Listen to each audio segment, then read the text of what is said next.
ministro, de esta situación? ¿Cómo lo ven ustedes? No, está claro que el dato que se dio a conocer sobre el desempleo en julio de 8,6%, evidentemente, es un dato que está por encima de lo que uno podía esperar.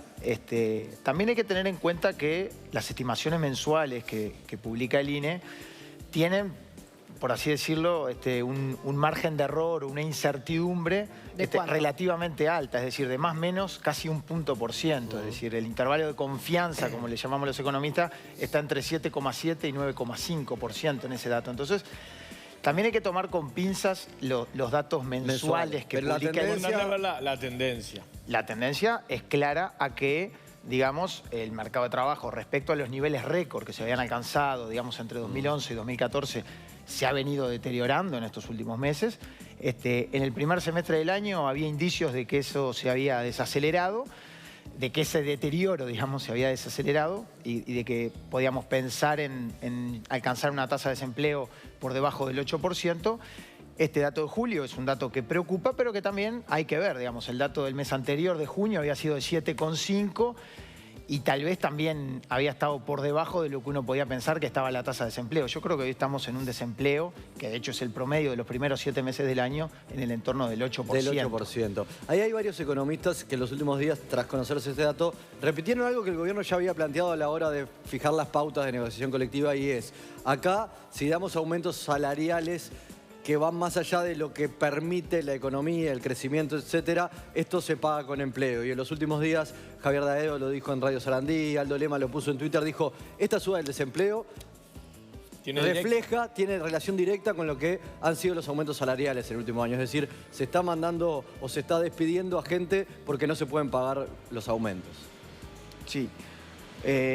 Yo tengo matices con esas afirmaciones. O sea, si uno analiza, digamos, la relación entre empleo, salario y producto bruto, básicamente, si los aumentos del PBI, es decir, se correspondieran con iguales aumentos en términos de empleo y salario, veríamos que la masa salarial como porcentaje del Producto Bruto Interno se mantendría constante a lo largo del tiempo.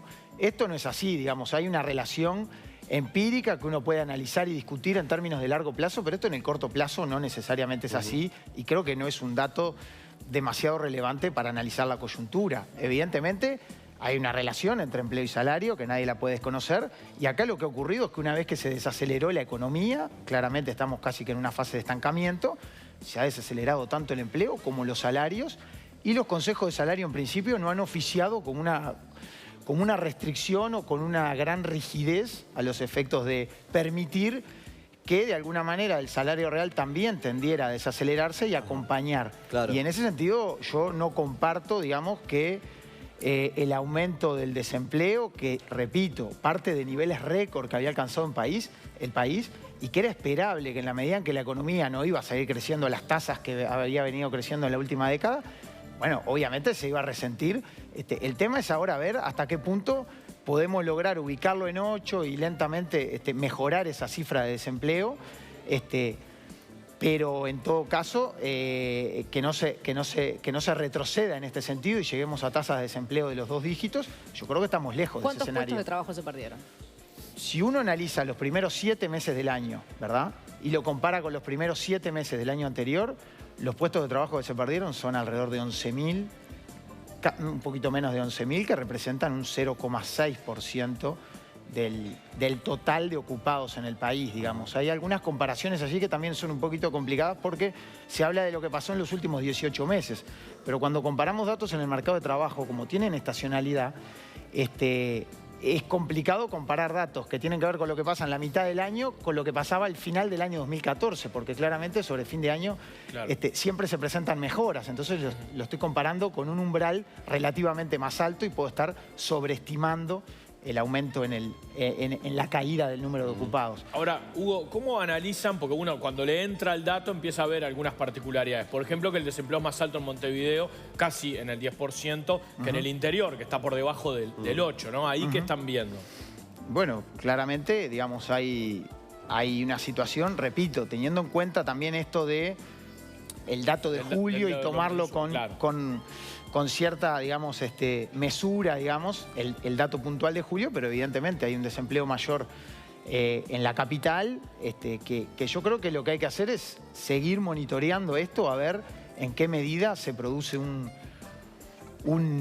una aceleración, digamos, en lo que queda del año del desempleo, lo cual sería preocupante y creo que no está en la expectativa nuestra, por lo menos del Instituto Cuesta Duarte, de que esto ocurra. Hace unas semanas decías en El Salvador que esperabas que termine el año más cerca de 7 que de 8, es decir, que empieza a bajar de acá a fin de ¿Qué año. tiene que pasar para que eso suceda?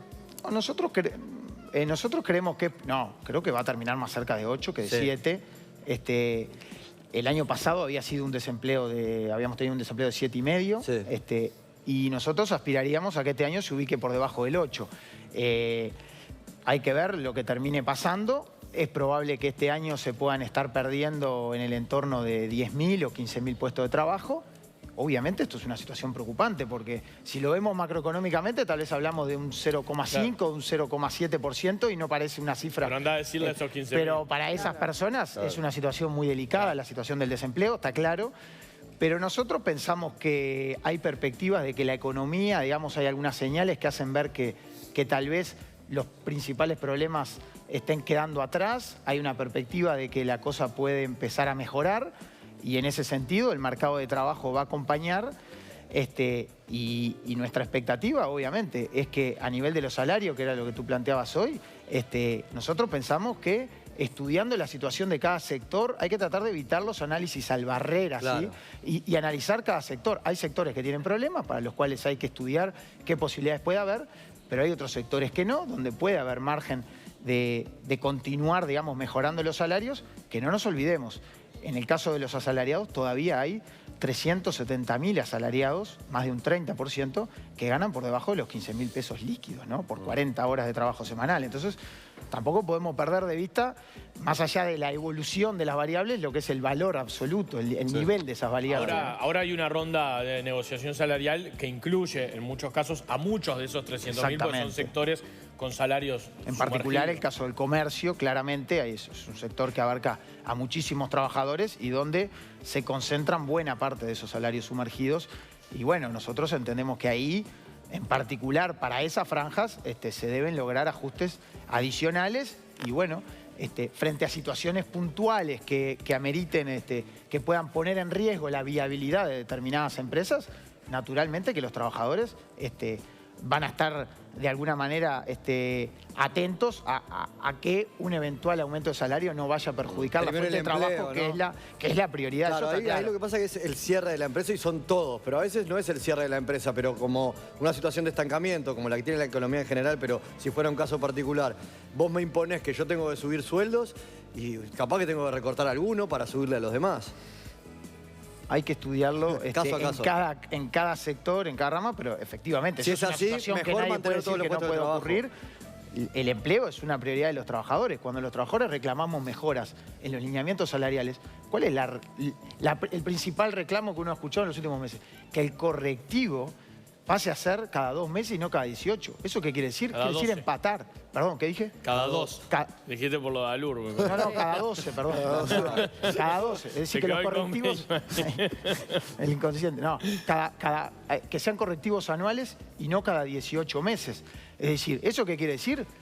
Garantizar el empate, quiere decir. No estamos pensando en que en esta etapa de la economía, en esta coyuntura, se firma el empate. Que se pueda mantener el crecimiento de los salarios reales en 3 o 4%, como venía ocurriendo, sino que se produzca una desaceleración. Efectivamente puede ser razonable eso, pero que de ninguna manera el salario real caiga en una economía que no está, digamos, en recesión y que nosotros entendemos todavía tiene problemas importantes en el mercado de trabajo. Acá no hay que solo mirar el desempleo, también los datos que tienen que ver con la calidad del empleo, el problema de la informalidad, Sí. Bueno, el Javier problema del Daedo sí dijo que subempleo. estábamos en recesión. Sí, él entiende que este año va a terminar con caída del producto, pero bueno, habrá que ver las cifras. Tal vez, digo, yo creo que hoy podríamos calificar de Estancamiento, estancamiento, digamos. Estancamiento. Hay que ver qué pasa. La semana que viene vamos a tener un nuevo Cifras. dato del Producto Bruto Interno y vamos a tener más elementos para seguir analizando, pero en todo caso, yo creo que el salario en ese sentido hay que tener cuidado. Ha acompañado lo que ha venido ocurriendo con la economía y no ha oficiado con una rigidez extrema para explicar, digamos, estos problemas en el desempleo. Bien, Hugo Bay, muchísimas gracias por Gracias. venir. Gracias, Hugo. Muchas gracias a ustedes. Momento de hacer una tanda en Desayunos Informales. Ya venimos.